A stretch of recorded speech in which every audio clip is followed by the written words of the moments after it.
I need to be completely honest with you guys. Halloween night, I sat down with one mission. Absolutely demolish TJR Trades. I'm talking full detective mode, receipts ready, the whole shebang. I was basically the Gordon Ramsay of trading exposés, ready to serve up some brutal honesty. But then something bizarre happened that left me more confused than a cat in a dog park. I'm genuinely not sure if I should be concerned or secretly impressed by what I discovered next. It all started when I watched Dodgy's latest video, where he took some subtle shots at TJR. Let's be clear, I truly believe that TJR cracked the code on psychology and trading. He may not have the best strategy, but he definitely is the best psychology game in the space. Down 50 grand, it doesn't matter to him. He's not going to revenge trade. If he does, down another 50 grand, okay, 100K, shut it off. Next day, post a video, he's up 200 grand. You see most traders lose money taking the same setups everyone else takes. The same 2022 model that gets wrecked 1,000 times a day. The same entries, fair value gaps. And TJR psychology teaches you not to revenge trade when it fails, because let's be honest, that model fails a lot. My detective brain started buzzing like a broken smoke detector, so naturally I went full Sherlock Holmes. What I discovered was spicier than my grandma's salsa recipe. This guy's rags to riches story has more holes than Swiss cheese when you realize mommy and daddy were swimming in cash. Calling yourself self-made when your trust fund could buy a small country is like me claiming I'm tall while standing on stilts. His breakthrough came from gambling on Solana with a 100 grand loan from mysterious Chinese sources. Because nothing screams legitimate success like sketchy foreign funding, right? Then there's the religious plot twist. Former Mormon turned crypto prophet who references cocaine more than Tony Montana. Talk about a spiritual journey. This is a whole different vibe. Yeah. Like Puerto Rico's like whatever, like chill beach vibes. This is like there's pills and fucking powders on the counter. I'm kidding. Let's Do something. no powders, just pills. Okay. Guys. And of course, the biggest black eye on his reputation came when his own prop firm, One of One Funding, imploded like a financial Death Star. The fallout was messy. Fake payouts, a rogue tech team, a $300,000 personal bailout, and a sudden Discord shutdown. It was the kind of meltdown that would end most people's careers, but somehow TJR turned it into more content. Looking at this guy on paper, with his flashy lifestyle and questionable background, he honestly seemed like he might be kind of a terrible person. I was ready to tear him apart piece by piece, expose the whole operation, but then something completely unexpected happened. Maybe it was the sugar rush from eating candy and watching tiny humans dressed as bargain bin superheroes demolish our stash of Feastables. Or maybe, just maybe, I actually grew a heart. Oh, wait, wrong holiday. What I'm trying to say is this. After diving deep into his actual content instead of just judging the Instagram highlight reel, I found something that completely flipped my perspective upside down. This guy's got that terrifying level of charisma that makes you think he could probably start a cult using nothing but a ring light and a discount code. Like full-on smile while handing over your wallet energy. Don't get me wrong, he's more PewDiePie than Charles Manson. But let's just say if Manson had access to YouTube Shorts, we'd all be wearing matching hoodies by now. But like PewDiePie, TJR's got that magnetic personality that could sell ice to penguins or convince your mom he's a wholesome missionary while secretly plotting to flip her Tupperware collection for profit. It's equal parts superpower and cautionary tale wrapped in one dangerously charming package. Do you remember how PewDiePie's story ended? One too many edgy comments, one scandal too far, and suddenly the golden boy becomes the cautionary tale.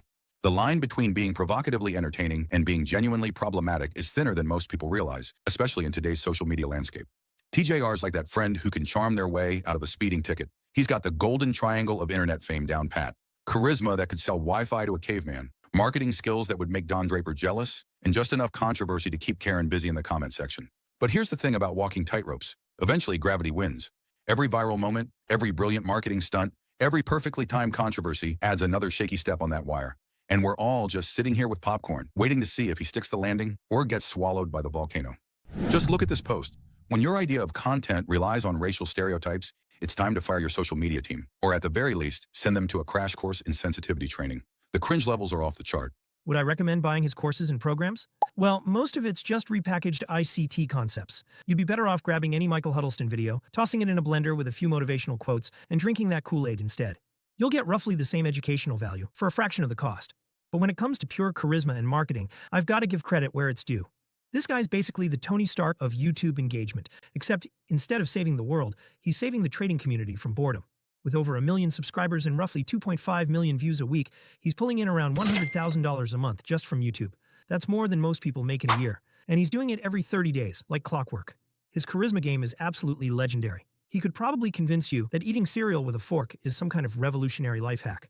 The million-dollar question isn't whether he's good at what he does. That part's undeniable. The real mystery is whether he's a calculated marketing genius pulling emotional strings with precision, or just another guy on the internet who turned dumb luck into a brand. Either way, here's my honest take.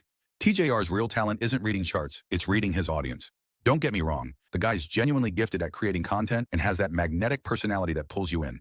His marketing game is absolutely flawless. But here's the kicker. His brand has that classic slickster shine, like he graduated from the same school as TJR Trades and Lance B. You know the type. They're selling courses that cost more than your rent while their actual trading charts look like modern art masterpieces, abstract and impossible to understand. So there it is. I started this whole investigation to expose this obvious scammer, right? But somewhere between documenting his ridiculous claims and watching him turn pure audacity into millions, something weird happened. I found myself oddly impressed by his cult leader-like charisma. Every logical part of my brain screamed this guy's dangerous, but I kept thinking maybe he's actually kind of brilliant. Then it hit me like a freight train of realization. This must be exactly how women feel about bad boys. That inexplicable attraction to someone who's clearly trouble, but has that magnetic personality. Ladies, I get it now.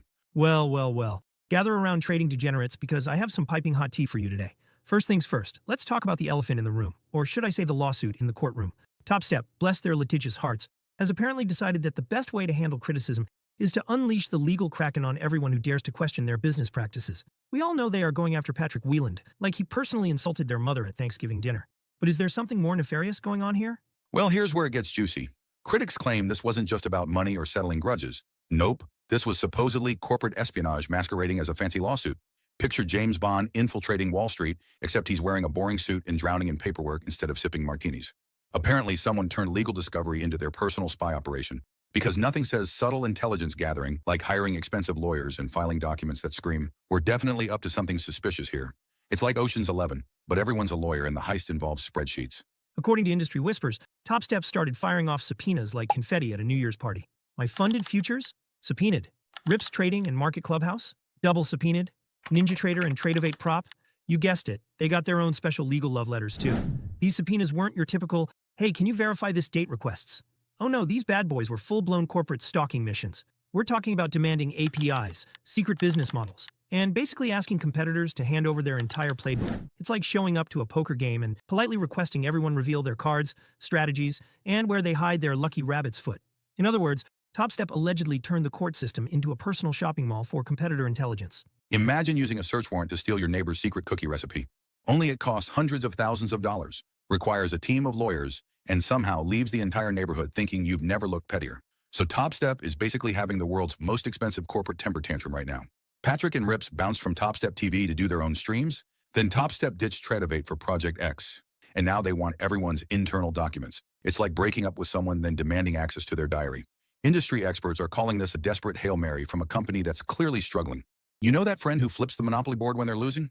Yeah, that's Topstep right now, except instead of fake money, it's real lawsuits. But here's where it gets hilarious. This nuclear option might actually blow up in their face by attracting regulatory scrutiny to the entire prop trading world. Imagine accidentally getting the teacher's attention while trying to cheat on a test. Classic Topstep. The whole situation screams lawfare tactics, where companies use expensive legal battles to crush their critics under mountains of legal fees, rather than, actually addressing the underlying issues. It's the corporate equivalent of bringing a tank to a pillow fight, but in this case, everyone else is going to bring a tank as well. Meanwhile, Patrick tried to broker a settlement, but apparently Topstep's leadership said thanks but no thanks. Because why solve problems diplomatically when you can drag everyone through the legal battlefield instead? It's almost like they prefer the drama. Speaking of drama, let's pivot to the TradeDay's Influencer Cup, which wrapped up, and wow, what a nail-biter. Kellyanne, who held the top spot for 8 days, choked harder than someone eating dry crackers in the desert, losing first place on the final day. Meanwhile, Forex Ike swooped in like a trading vulture, claiming victory with his famous motto, "When your mom said you were special, she lied." Wait, no, he said, "Base hits pay the bills." My bad.